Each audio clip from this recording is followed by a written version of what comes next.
This is a Fox Business News alert. President Trump tonight warning North Korea what would happen if they try any funny business at his upcoming meeting with Kim Jong Un. I hope to have a very successful meeting.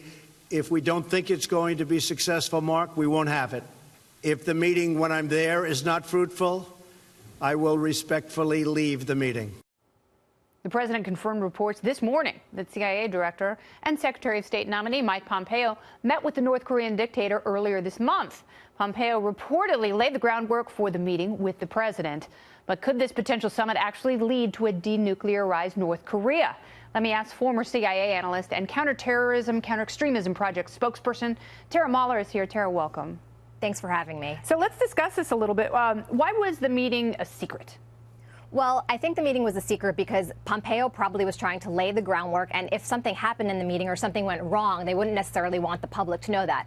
This is not uncommon to have back-channel discussions that are sort of taking place behind the scenes, although this actually got out, but it got out significantly after the meeting, assuming it got out because everything went fine. There was nothing really negative that happened that would be undermining the negotiation process. All right, so what is our policy regarding North Korea, and what should the goal of this meeting be? Sure. I think that the policy going into this meeting is twofold. First, it's historic that we're getting parties to the table. That's a positive development in a situation that had significantly been escalating over the past year. Having said that, just getting to the talks or getting to the table in and of itself cannot be our policy. We need to have clear outcomes that we're looking to get here. We obviously want the North Koreans, we want denuclearization of the peninsula, but that can mean a number of different things to a number of different people. So the Trump administration hasn't fully been clear about sort of what the United States is willing to get up, and if they're looking for complete denuclearization, does that mean basically dismantling everything possible? Does that mean launching a freeze on missile tests? Does that mean all equipment? And also, how are we going to verify this? How are we going to check to make sure? You know what, Tara, I think that's the most important question, and you bring up a really good point, because North Korea has come to the table many times in the past, and they have promised to either stop or abolish their nuclear program, and then, they just go underground and in secret, they don't let inspectors in, and they continue the process. So what is the difference this time with this administration versus the Bush, Obama, or Clinton administrations? You're absolutely right. The difference here, I'd say, is that this is an extremely high-level talk. That doesn't mean it's going to make a difference in the positive direction. Getting parties to the table at this level might be a necessary but not a sufficient step to getting a positive outcome. We have very, I'd say on both sides, volatile personality types. That might make it more unpredictable, which I'd argue is not a positive thing going into these talks. These are talks that require a lot of preparation, a lot of groundwork, a lot of expertise that ought to be brought to the table from the intelligence community and the State Department. I'm all for the talks. I actually think it's a good move to be open to high-level officials meeting from both sides, even with our adversaries.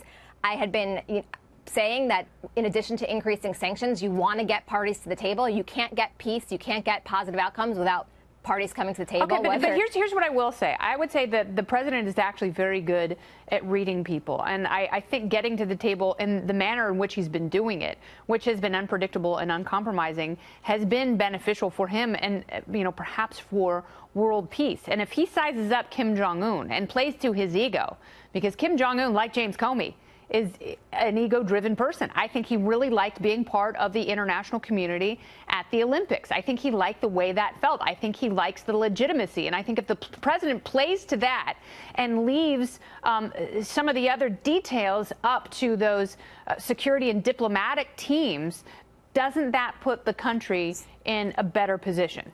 So I agree with you that the details are going to need to take place outside of the walls of this particular meeting. They're not going to be sitting there with a pencil and paper, orchestrating a framework for negotiation. Having said that, though, the problem here is that if Trump sort of agrees to something off the cuff or something he hasn't run by his advisors or announces something that then he retracts, that can create instability, not just with North Korea getting angry, but also with our allies. With the region, absolutely. And, that the show of unity today with Shinzo Abe, I think, was very important. Last question. We're running up against a hard break. Where should the meeting take place?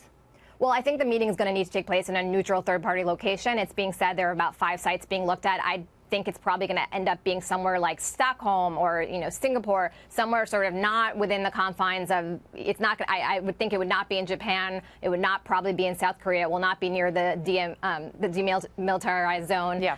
And I don't think it's going to be anywhere over here. So I think it's going to be in a third-party location, Maybe a lot of Guam. security. We'll see. All right, Perhaps. Tara Miller, thank you so much. Appreciate it. Thank you.